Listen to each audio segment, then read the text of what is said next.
الحمد للہ رب العالمین والعاقبۃ للمتقین والصلاة والسلام علی سید الانبیاء والمرسلین وعلی آلہ واصحابہ الطیبین الطاہرین اما بعد فاعوذ باللہ من الشیطان الرجیم بسم اللہ الرحمن الرحیم قال النبی صلی اللہ تعالی علیہ وسلم بعثت معلما وقال رسول اللہ صلی اللہ تعالی علیہ وسلم فی مقام آخر انما بعثت لأتمم مکارم الاخلاق صدق رسول اللہ صلی اللہ تعالی علیہ وسلم۔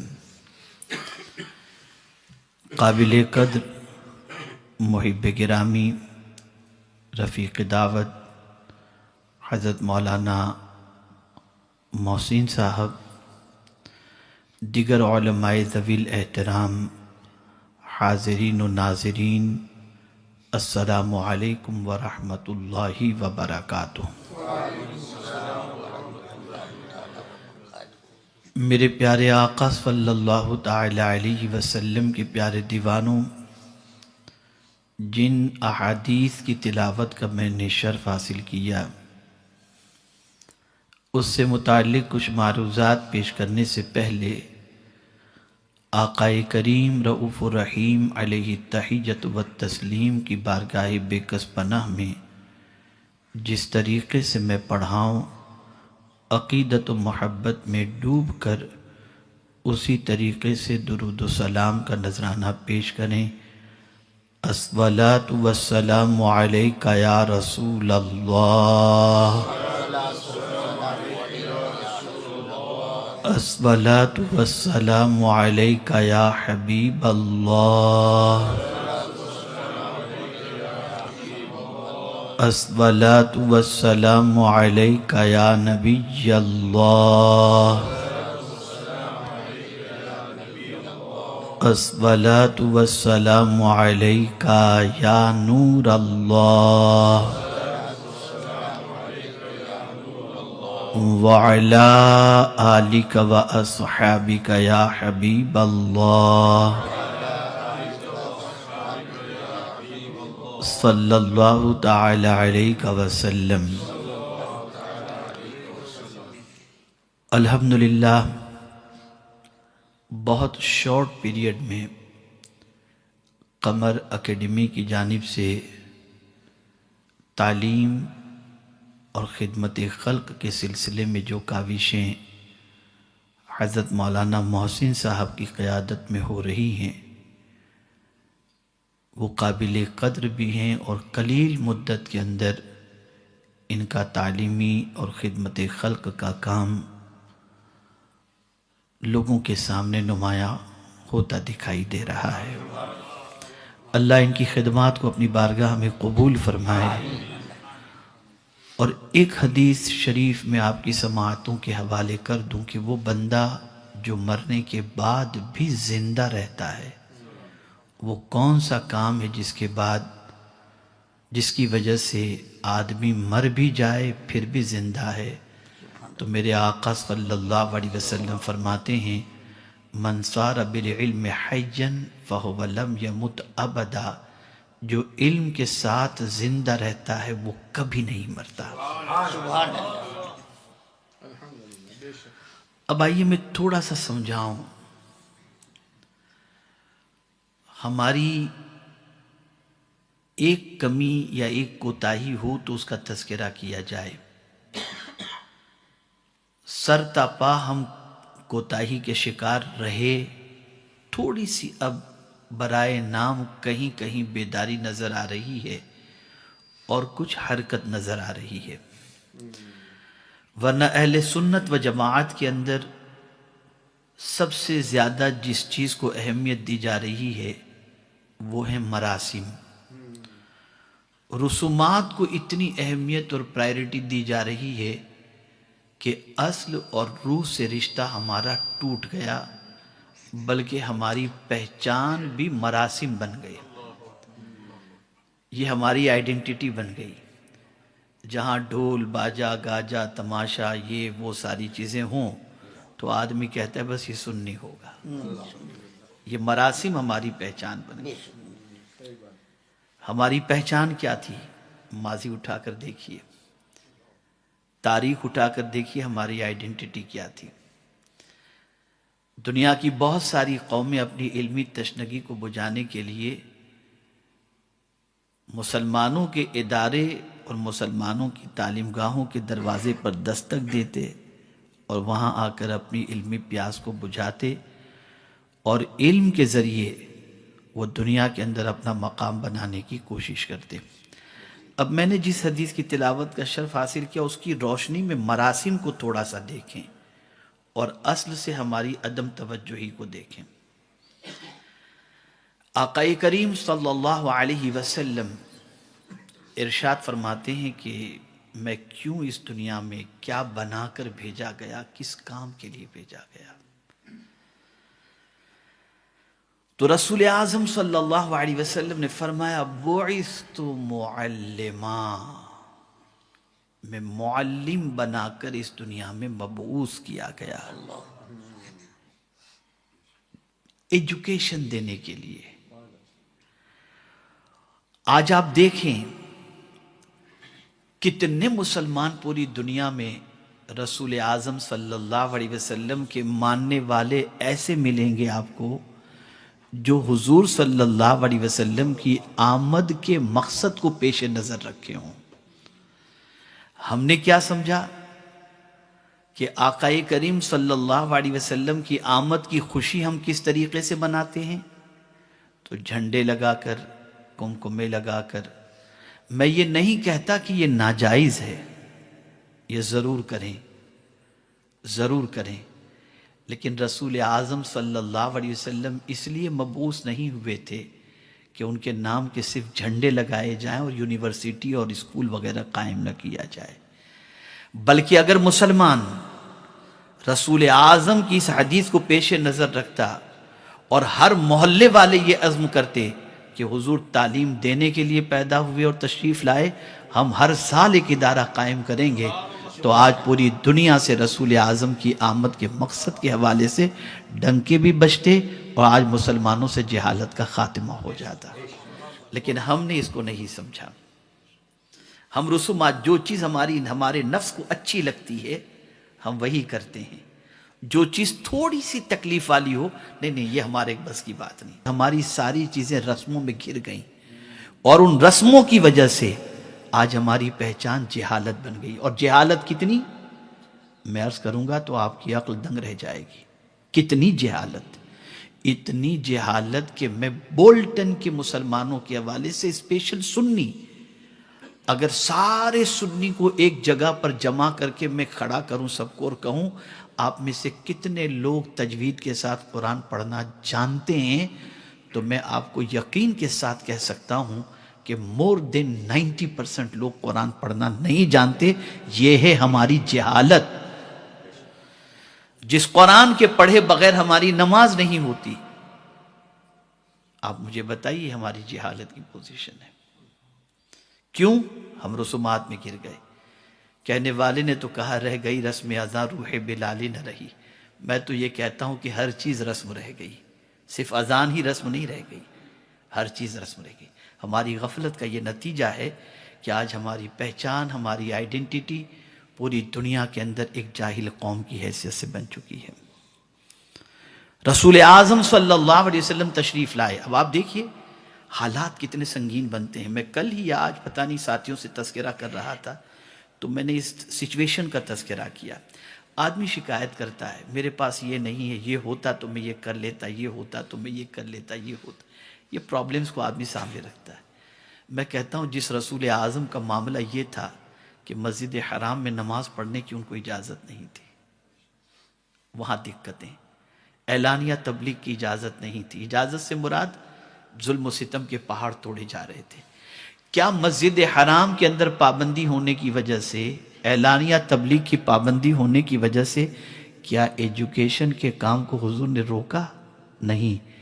اپنے ایک صحابی ارقم کے گھر پر حضور نے تعلیم کا سلسلہ شروع فرمایا، اور پھر دار ارقم سے رسول اعظم صلی اللہ علیہ وسلم صحابہ کو تعلیم دیتے، اور اس کے بعد انہی میں سے ایسے صحابہ نکلے جو پوری دنیا کے لیے رشد و ہدایت کے علمبردار بن گئے. سچویشن کیسی بھی ہو، آدمی اگر کام کرنا چاہے تو مولا راہیں پیدا فرما دیتا ہے.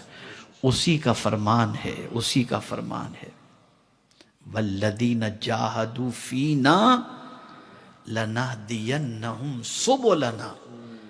جو میری راہ میں کوشش کرتا ہے ہم اس کے لیے ہدایت کے راستے کھول دیا کرتے ہیں. رستہ نہیں کھولنے کی بات، سبلنا، سبیل نہیں فرمایا، راستے. ایک نہیں، تو ایک راستہ بندہ تلاش کر رہا ہے، تو ذرا کوشش کر، میں راستوں کے دروازے تیرے لیے کھول دوں گا، راستوں کے دروازے کھول دوں گا.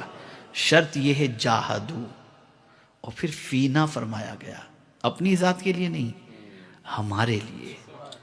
اس لیے کہ جب تو میری طرف قدم بڑھائے گا تو میرے بندے یہ ہو ہی نہیں سکتا کہ تو بندہ ہو کر میری طرف قدم بڑھا اور میری رحمت تجھے بے سہارا چھوڑ دے. بلکہ سن، تو ایک بالش بڑھے گا، میں ایک ہاتھ بڑھوں گا. تو چل کر کے آئے گا، میری رحمت دوڑ کر کے آئے گی. تو میرے پیارے آقا صلی اللہ علیہ وسلم کے پیارے دیوانوں، ایجوکیشنل انقلاب یہ آج کے دور کی سب سے بڑی ضرورت ہے. دینی دنیاوی دونوں ایجوکیشن کے سلسلے میں جب تک کہ ہم محنت و مشقت نہیں کریں گے اور جد و جہد نہیں کریں گے، اس وقت تک ہماری آئیڈینٹی اور ہماری پہچان پہ جو داغ لگا ہوا ہے وہ داغ کبھی ختم نہیں ہو سکتا. آج میں آپ کو بتاؤں، بہت سارے مسلمان ایسے، میں ہندوستان کی بات آپ کو بتاؤں، کبھی کبھی نکاح پڑھانے کے لیے جانا پڑتا ہے. واللہ میں آپ کو بتاتا ہوں، جب دولہے کو پہلا کلمہ پڑھایا جاتا ہے نا تو وہ بھی صحیح نہیں پڑھ پاتا، وہ بھی نہیں پڑھ پاتا. ہم نے اس کے لیے کیا کوششیں کی، ہم نے ان کو ایڈوکیٹ کرنے کے لیے کیا کوشش کی، ہمارے پاس کون سا پلان ہے. اے رسول گرامی وقار صلی اللہ تعالی علیہ وسلم کے پیارے دیوانوں، جب تک کہ آپ تعلیمی میدان کے اندر آگے نہیں بڑھیں گے دنیا آپ کو پیچھے چھوڑ دے گی. اور تعلیمی میدان میں اگر آپ آگے بڑھے دنیا مقتدی ہوگی، آپ امام ہوں گے. صحابہ کے اندر تعلیم کا شوق کتنا تھا، کتنا شوق تھا. سیدنا فاروق اعظم رضی اللہ تعالی عنہ جب مدینہ منورہ ہجرت فرما کر تشریف لے گئے، عقد مواخات ایک صحابی کے ساتھ، انصار صحابی کے ساتھ رسول اعظم نے ان کا بھائی چارہ قائم فرما دیا. اب ہوتا کیا تھا، تڑپ کتنی، سب کچھ لوٹ گیا، گھر، بزنس، وطن، شہر. مدینے گئے تو آدمی کی پرائرٹی یہ ہوتی کہ پہلے میں اپنے گھر بار کی اور اس کی فکر کروں. رسول اعظم صلی اللہ علیہ وسلم نے بھائی چارہ قائم فرما کر انصار و مہاجرین کے درمیان یہ بیسک نیڈ جو تھی اس کو تو فلفل کروا دی، لیکن تڑپ کتنی پیدا کر دی تھی صحابہ کے دل کے اندر ایجوکیشن کی. تو آپ جانتے ہیں انصار و مہاجر جو دو حضرت فاروق اعظم کا جن کو بھائی بنایا گیا تھا، دونوں نے کمٹمنٹ کیا، دونوں نے پلان بنایا کہ دیکھو ایک دن تم حضور سے سیکھنے کے لیے جاؤ گے اور میں کاروبار کروں گا، اور تم جب سیکھ کر کے آؤ گے رات کو تم مجھے سکھاؤ گے، دوسرے دن میں سیکھنے کے لیے جاؤں گا، جو سیکھ کر کے آؤں گا میں تمہیں سکھاؤں گا. یہ تھی ایجوکیشن کی تڑپ، یہ تھی ایجوکیشن کی تڑپ.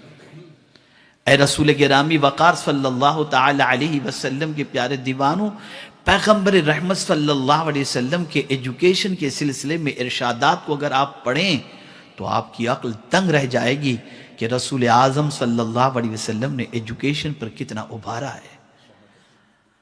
آپ ذرا سوچیں، وہ شہید جو اپنا خون راہ خدا میں لٹا دیتا ہے، جان لٹا دیتا ہے، لیکن جب پیغمبر رحمت صلی اللہ علیہ وسلم علم کی اہمیت کو بیان فرماتے ہیں تو ارشاد فرماتے ہیں کہ قیامت کے دن عالم کے قلم کی سیاہی اور شہید کے خون کو جب تولا جائے گا تو عالم کے قلم کی سیاہی کا وزن شہید کے خون سے زیادہ ہوگا۔ اس طرح سے ایجوکیشن کو حضور نے ابھارا۔ اے رسول گرامی وقار صلی اللہ تعالی علیہ وسلم کے پیارے دیوانوں، جب تک کہ ہمارے اندر ایجوکیشن کے سلسلے میں کام کرنے کا جذبہ پیدا نہیں ہوگا اور ہم اپنی توانائی کو ایجوکیشن کے پیچھے خرچ نہیں کریں گے، اپنے سرمائے کو خرچ نہیں کریں گے، میں یقین کے ساتھ کہتا ہوں ہماری قوم اٹھ نہیں سکے گی۔ یہ طے شدہ بات ہے۔ اور قوم کے پوری دنیا کے اندر ایسے لوگوں کی ضرورت ہوتی ہے جو جھاڑو لگانے والے ہوں، جو ہیلپر ہوں، جو مزدور ہوں، اور دنیا اس وقت یہی چاہ رہی ہے کہ مسلمانوں کو اسی کیٹیگری میں رکھا جائے۔ اس لیے مسلمانوں کو جاہل رکھا جا رہا ہے، رسومات کا عادی بنایا جا رہا ہے۔ اس سے نکلو۔ اللہ عز و جل اقتدار اور اللہ عز و جل امامت اسی کو عطا کرتا ہے جس کے پاس قلم ہو، جس کے پاس علم ہو، جس کے پاس صلاحیت موجود ہو۔ میرے پیارے آقا صلی اللہ تعالی علیہ وسلم کے پیارے دیوانوں، ہم چاہتے ہیں اسلام زندہ رہے۔ کیا رسومات سے زندہ رہے گا اسلام؟ رسومات سے اسلام زندہ رہے گا؟ نہیں۔ پوچھئے آقا کریم صلی اللہ علیہ وسلم سے، یا رسول اللہ صلی اللہ علیہ وسلم، ہم اسلام کو زندہ دیکھنا چاہتے ہیں، وہ کون سی چیز ہے جو اسلام کو زندگی عطا کر سکتی ہے؟ تو پیغمبر رحمت صلی اللہ علیہ وسلم نے فرمایا، العلم حیات الاسلام، علم اسلام کی زندگی ہے۔ دنیا اگر اس وقت مسلمانوں کو جاہل رکھنے کا پروگرام بنائی ہے اور اس کے پیچھے کوشش کر رہی ہے تو وجہ سب سے بڑی یہ ہے کہ اسلام زندہ نہ رہے۔ اس لیے کہ اگر علم اس مسلمانوں کے پاس آ گیا تو علم کی وجہ سے اسلام زندہ ہوگا۔ میرے پیارے آقا صلی اللہ تعالی علیہ وسلم کے پیارے دیوانوں، آپ ذرا دیکھیں تقریباً اولیاء کی زندگی کا جائزہ لیں۔ آقا کریم صلی اللہ علیہ وسلم کے بعد صحابہ، سب سے پہلے حضور صلی اللہ علیہ وسلم نے ایجوکیشنل انقلاب کے لیے کس طریقے کا پروگرام بنایا اسے آپ دیکھیں۔ اور روز پڑھ کر آنے والے اور جانے والوں کا بھی اہتمام، بورڈنگ کا بھی انتظام، فری تعلیم کے ساتھ ساتھ بچیوں کی تعلیم کا انتظام، یہ سرکار صلی اللہ علیہ وسلم نے سب کچھ کیا۔ اب آپ دیکھیں صدیق اکبر رضی اللہ تعالیٰ عنہ کا مقام انبیاء کرام کے بعد سب سے افضل و اعلیٰ، افضل البشر بعد الانبیاء بالتحقیق۔ لیکن جب احادیث کے ذخیرے کو اٹھا کر کے دیکھتے ہیں تو سب سے زیادہ حدیثوں کے راوی اگر کوئی ملتے ہیں تو وہ حضرت ابو ہریرہ ملتے ہیں۔ وجہ کیا ہے؟ اس لیے کہ انہوں نے اپنی زندگی علم کے لیے وقف کر دی تھی۔ وہ وہاں رہتے تھے جس کو صفہ کہتے ہیں، اور وہ اصحاب صفہ میں تھے۔ ان کا مشن ہی دو تھا، حضور کو دیکھنا اور حضور سے سیکھنا۔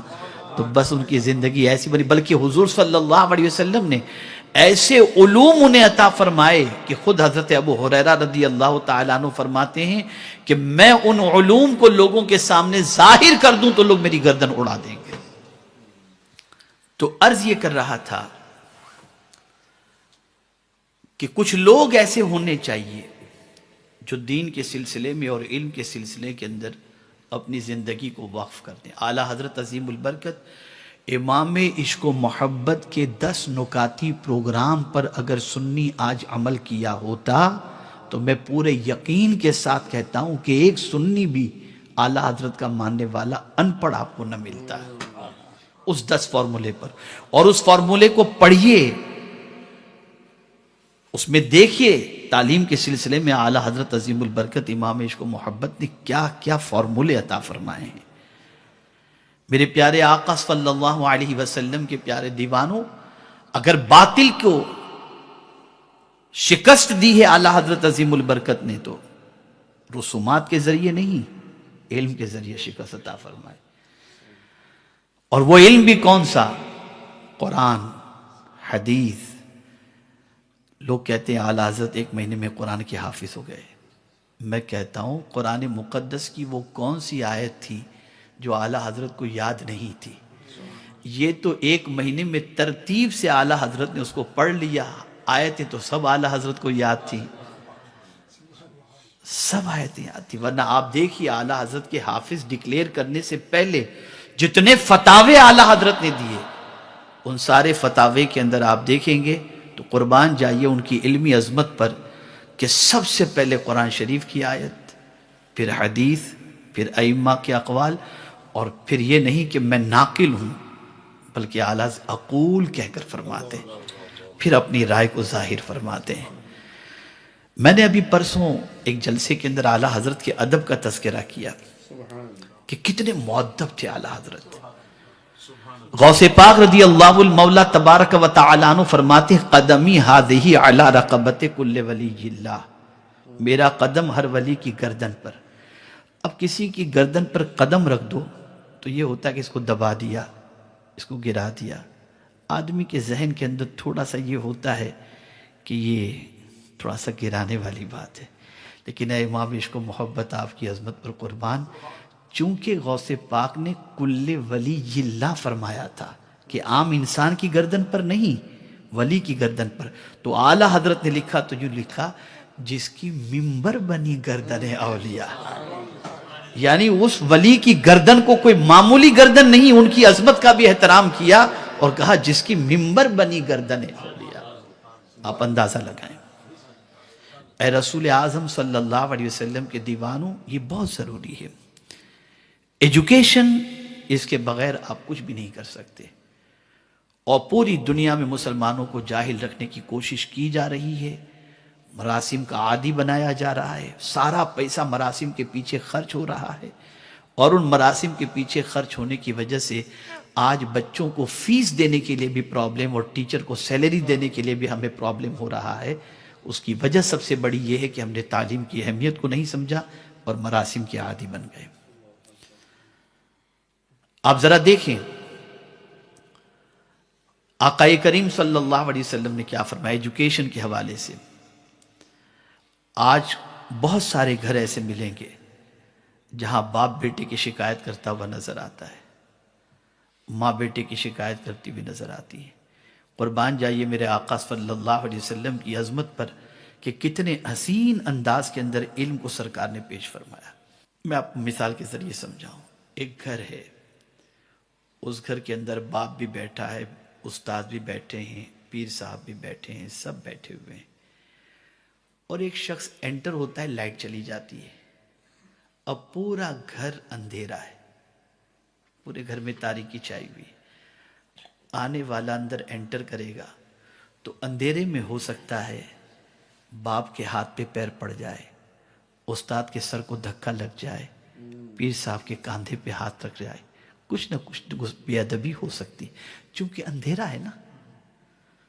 اگر روشنی ہوتی تو سنبھل کے چلتا، روشنی ہوتی تو باپ کو دیکھتا تو سنبھل جاتا، ماں کو دیکھتا سنبھل جاتا، پیر صاحب کو دیکھتا سنبھل جاتا، ادب کرتا. روشنی ہی نہیں ہے تو ادب کہاں سے کرے گا؟ میرے آقا نے فرمایا العلم نور، علم روشنی ہے. یہ روشنی اگر آ گئی تو تمہیں باپ بھی نظر آئے گا، ماں بھی نظر آئے گی، پیر بھی نظر آئے گا، استاد بھی نظر آئے گا. اور جب یہ روشنی تمہارے پاس نہیں ہوگی تو تم بے ادب بنو گے، گستاخ بنو گے، آوارہ بنو گے. یہ علم ہے. اور علم کے سلسلے میں بھی پرائرٹی کس چیز کی ہے؟ ایک صحابی رسول صلی اللہ علیہ وسلم بہت طاقتور تھے، بلکہ وہ فرماتے ہیں ہمارا پورا گروپ طاقتوروں کا تھا. انہوں نے کہا کہ ہم آقا کریم صلی اللہ علیہ وسلم کے پاس حاضر آئے اور رسول اعظم صلی اللہ علیہ وسلم سے ہم نے عرض کیا یا رسول اللہ صلی اللہ تعالی علیہ وسلم، ہمیں کون سا علم پہلے حاصل کرنا چاہیے؟ سنیے حضور کیا فرماتے ہیں. آقا کریم صلی اللہ علیہ وسلم نے فرمایا پہلے عقیدے کا علم حاصل کرو. پہلے عقیدے کو پرائرٹی دی حضور صلی اللہ علیہ وسلم.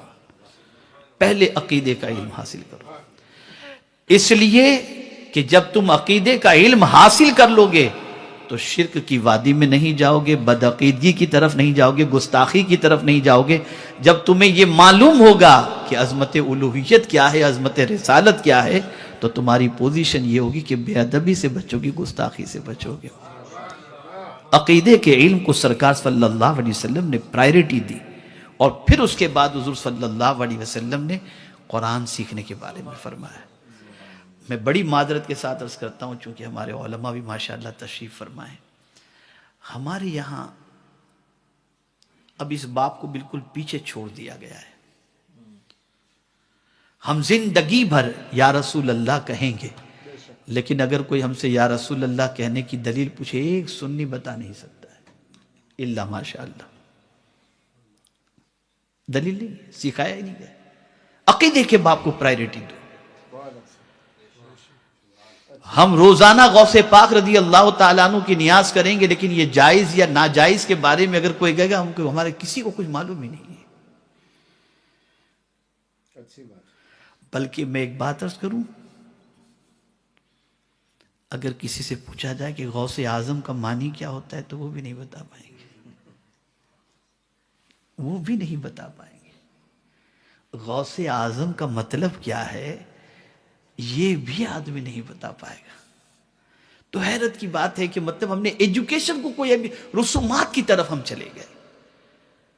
اور میں آپ کو یقین کے ساتھ کہتا ہوں، آنے والا دور اسلام کا دور ہے. اگر مسلمانوں نے ایجوکیشن کے پیچھے محنت کی تو پھر دنیا مقتدی ہوگی اور مسلمان امام ہوگا. پوری توانائی ایجوکیشن کے پیچھے خرچ کرو. اور مجھے خانقاہ ماررہ کا یہ نعرہ اتنا پسند آیا. حضرت نجیب ملت رفیق ملت نے یہ نعرہ دیا، اور وہ نعرہ یہ ہے، آدھی روٹی کھائیں گے، بچوں کو پڑھائیں گے. یہ نعرہ ہے. سوچیے آپ. ہم ہندوستان کے اندر دیکھتے ہیں بہت سارے بچے ایسے ہیں جو فیس نہ دینے کی وجہ سے ڈراپ آؤٹ ہو جاتے ہیں. ٹیلنٹ ان کے اندر آپ دیکھیں تو آپ کی عقل دنگ رہ جائے گی، اتنے ذہین بچے ہوتے ہیں. اور گورنمنٹ نے بھی فیس اتنی ہائر ایجوکیشن کی رکھ دی ہے کہ جلدی سے بڑے گھرانے کے بچے بھی میڈیکل کی فیلڈ میں نہیں جا سکتے، دوسری فیلڈ میں نہیں جا سکتے. خیر، عرض کرنے کا منشا یہ ہے، ایجوکیشن، تعلیمی انقلاب. اب صرف ایک حدیث شریف اگر میں آپ کی سماعتوں کے حوالے کروں، اور اگر اس کے بارے میں صرف اتنا کہہ دوں کہ پوری دنیا کا مسلمان صرف ایک حدیث پر عمل کرتا ہے، جو حدیث میں عرض کرنے جا رہا ہوں، تو دنیا میں ہاسپٹل بھی مسلمانوں کے ہوتے، مسلمانوں میں آوارہ کوئی نہ ہوتا، اور مسلمانوں کے تعلیمی ادارے ہوتے. ایک حدیث پر عمل. وہ حدیث شریف کون سی ہے؟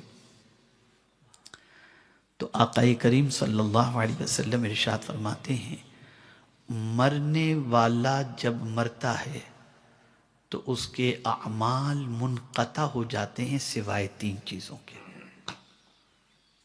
علم، صدقہ جاریہ اور نیک اولاد. ہر مرنے والا بندہ، ہر مسلمان جو یہ عقیدہ رکھتا ہے کہ ہمیں مرنا ضرور ہے اور اسے آخرت کی فکر ہے، تو اگر وہ اس حدیث کو پیش نظر رکھے کہ سرکار صلی اللہ علیہ وسلم نے فرمایا مرنے والا جب مرتا ہے تو اس کے اعمال منقطع ہو جاتے ہیں. یعنی ایک آدمی مرا، اب نہ نماز، نہ روزہ، نہ حج، نہ زکوٰۃ، نہ ذکر و اذکار، کچھ بھی نہیں. جتنی زندگی اللہ نے دی تھی اتنی زندگی کے مطابق تم نے عمل کر لیا، اب تمہارے عمل کا کوئی معاملہ نہیں، اب کوئی تمہارے اوپر نماز نہیں، کچھ بھی نہیں، اب جاؤ قبر کے اندر پڑے رہو. اعمال کا سلسلہ ختم ہو گیا، منقطع ہو گیا. لیکن سرکار صلی اللہ علیہ وسلم فرماتے ہیں مرنے والا مر جاتا ہے، اس کے اعمال منقطع ہو جاتے ہیں سوائے 3 چیزوں کے. پہلی چیز علم.